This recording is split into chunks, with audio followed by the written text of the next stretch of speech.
Hello and welcome back to my writing vlog series. This is writing vlog number 43. Despite the number, I'm starting writing a new draft in these writing vlogs. In the two previous writing vlogs, I created 3 of the main characters, or just 3 major characters from nature's Culling in The Sims 4. And in the writing vlogs before that, the 2 ones before that, I plotted the entire novel from start to finish, so that's the novel that I'm going to write now. I'm about to start writing the novel, so it's exciting, and I'm going to write chapter 1. The day before yesterday, I sat down and looked through the video I did of me creating my characters in The Sims 4. I have made a Word document that's quite long, a bit long, where I have the traits and the likes and dislikes, etc. for each of the 3 characters, and I have inserted pictures of them as well. So at the end of the previous writing vlog, you can actually get to see a bonus clip of these characters in The Sims 4 and what they would look like if they were real characters, at least according to ChatGPT.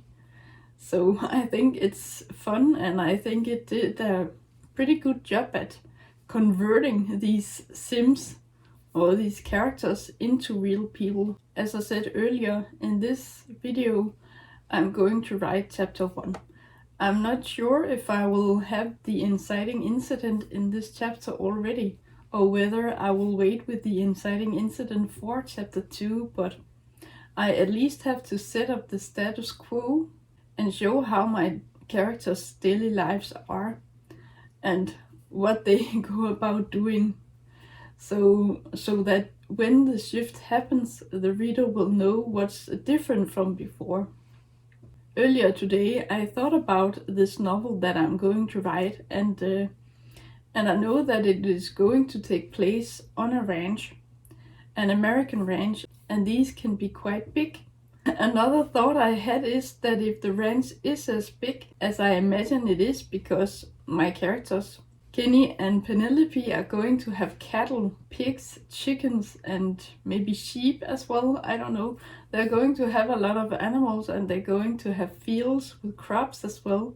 And they're going to have this garden, a pretty big garden where they have fruits and vegetables that they can pick and use in their cooking. So because I thought about this ranch being so big, I imagine that they will need to have at least 2, I think I'm going with 2 employees that they're going to have. So these 2 employees need to live at the ranch, and they do that because it's like a home to them as well. And they live at the farm, so they're nearby and can quickly come and help if Penny or Kenny needs the help with something. The fact that I'm adding these 2 characters because my main characters need to have employees means that it's an extra opportunity for me to create some drama and some suspense, because I imagine that one of the characters will die from the virus and that the other character will just leave because he or she decides to go back to his or her family. And maybe the other one has left but intended to come back but gets sick and then can't come back.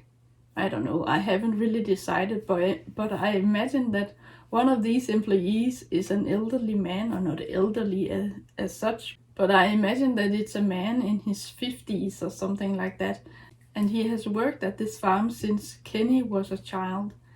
And I have furthermore thought about this ranch. I imagine that Kenny has inherited this ranch from his parents. Maybe his dad or his mom died from a sickness, maybe cancer, and maybe the other one couldn't bear the loss and then just maybe committed suicide, or maybe was in an accident or something like that. I haven't decided on that either, but I imagine that Kenny is an only child and he has inherited this ranch and he's running it the way that his parents did. And he has also decided to keep these 2 employees because maybe he's smart enough to realize that he can't run this place on his own, even though Penelope helps him out a lot. Because I'm adding these 2 employees that live on the farm as well, I had this idea that I will put an extra building or an extra house on the piece of land where Penelope and Kenny live. I imagine that Kenny and Penny have the main house to themselves where they can have guests over for visits and they can just chill and relax and be themselves. And these two other characters can live in a separate house on the same piece of land, so they're nearby. So I think I mentioned this before, but they have to be close by. But because there's this extra house, then because one of the employees gets sick and dies and the other leaves, then this house will become vacant. And I imagine I had this idea that this group of people that come knocking on Penny and Kenny's door are just going to squat the house. Basically, they're just going to move into that house and keep it very low key because they don't want to get caught. Because I imagine that Kenny and Penny agree that this group of people cannot stay on their farm and they want them to leave, but this group of people just act like they're going to leave the premises, but then they sneak back in the night and just go into the house and make it their home, and then they have to be very discreet so they won't get noticed. And I imagine that they're also just going to go over to the garden in the night and just take fruit and vegetables from there and take some of the crops as well. And maybe a chicken or two so they can survive and get by. But either Kenny or Penny is going to notice that something is off and that this group of people have just moved into this other house without their permission, and then because a chicken is missing and some crops are missing and stuff like that, they can figure out that someone is stealing from them and they can maybe spot one of them late in the night, so they will get caught. But I'm not there yet at all. This is only the beginning of the story. As I said, I'm going to write chapter 1, and this thing about the group of people that come knocking on their door, that's going to happen in a later chapter. I'm not quite sure which one, but I imagine that it will be in chapter maybe 3 or something like that. I don't have the document open right now, but I think that it will come pretty soon that my main characters, Kenny and Penny, are going to have to deal with this group of people. Oh, I forgot to say what day it is. I'm recording this on the 20th of March 2026. So mid to late March. It's early spring here in Denmark and the weather is pretty nice. But I'm stuck inside. I'm going to write this, hopefully all of chapter 1, and I also hope that I will be able to get back to you and tell you how it went with writing chapter 1 before I'm done for the day. I'll get to work and then get back to you either later today or a different day. Hello again. It's about an hour and 15 minutes later and I have now written chapter 1. In this chapter, or for this chapter, I wrote 2,682 words, so that's almost 2,700 words. It's okay for the opening chapter, I think. I didn't want the chapter to be too short, but I don't want the first chapter to be long either, so I think this is a good length. It went all right with writing this chapter, and several times during the writing process, I actually thought, okay, wow, this is good. Or not the writing itself, I hope my writing is good, but I can't really be the judge of it at this point when I'm writing it. I have to write it and then finish it up and then let it rest for a while before I look at it again. But what I wanted to say was that several times when I thought of something that I wanted to include in the story, it was something that I knew what should be because I have thought about it beforehand. And it was something that I could look up in this document that I did with the character sheets for Kenny, Penelope, and Pamela. One of the things was Kenny's eye color, and I weave in something about his beard and the length of his hair as well. I have my main character talk with one of these employees, and his name is Walt. I named the other one Melody. So there's a younger woman. She's not that young, but she's older than Penelope, but she's younger than Walt. And I imagine that Walt is in his 50s. I mentioned something about his balding head. Maybe you would go bald before you reach your 50s, but I don't know. He's balding and he wears a hat, but he takes it off when he comes up to the front door and talks to my main character Penelope. And they have this talk. I managed to include a bit of drama in this first chapter, so it's not just about backstory or a mundane thing that happens. Maybe it's mundane, but it might be something that is actually going to influence the future chapters of this story, because I have this Walt character come up to the door, knock on it, and then Penelope goes out to talk to Walt. And Walt came to tell Penelope that one of the young bulls kicked Kenny. So he's limping and groaning and cursing under his breath because he's hurting.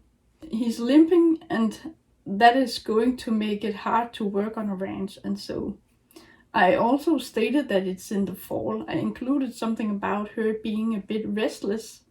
She's restless on one hand, but on the other hand, she's calmly relaxed or accepting that it's fall and that it's going to be winter soon or eventually. We're in the beginning of fall, and when the virus breaks out, it's going to be even worse because people get sick more in the fall and in the winter. At least that's what I have learned. But even though it's in the fall, there is still stuff to do at the farm.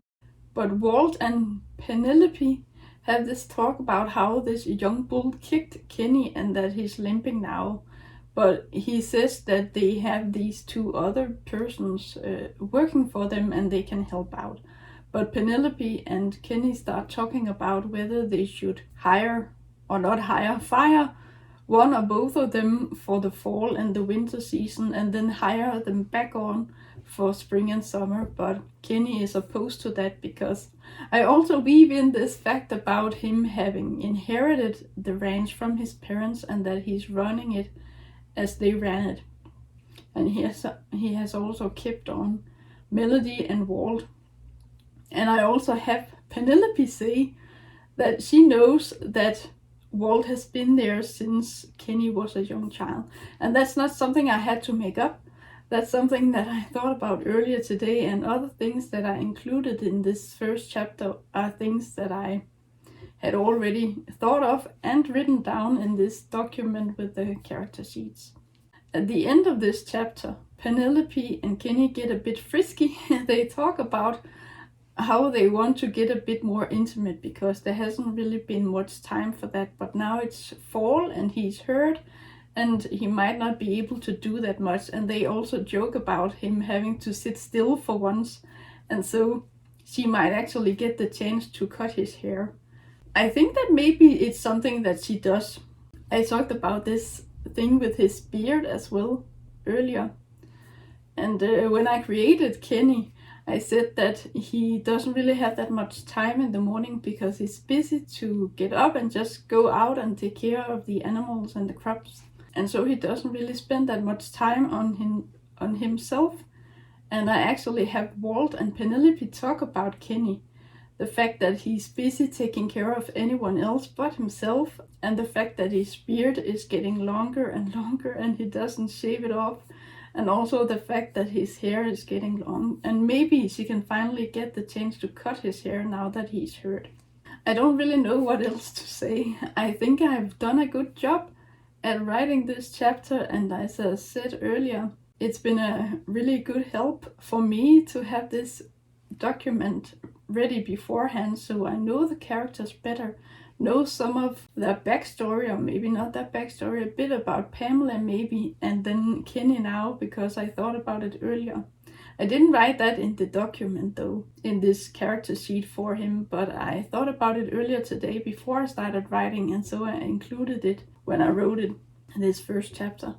It has been pretty smooth sailing so far today, working on chapter 1, so I'm hoping, fingers crossed, that the future chapters will be pretty easy, or not easy, but streamlined or not streamlined, that it will be pretty easy to write the next chapters as well, because I have done this prep work upfront. Prep is something you do beforehand, of course, but usually I'm just a pantser and I have this overall idea that I just go for, and then I write, and then I make up stuff along the way. But sometimes I think it's actually better for me if I have a kind of plan, a plot in place before I start writing, and know the characters as well.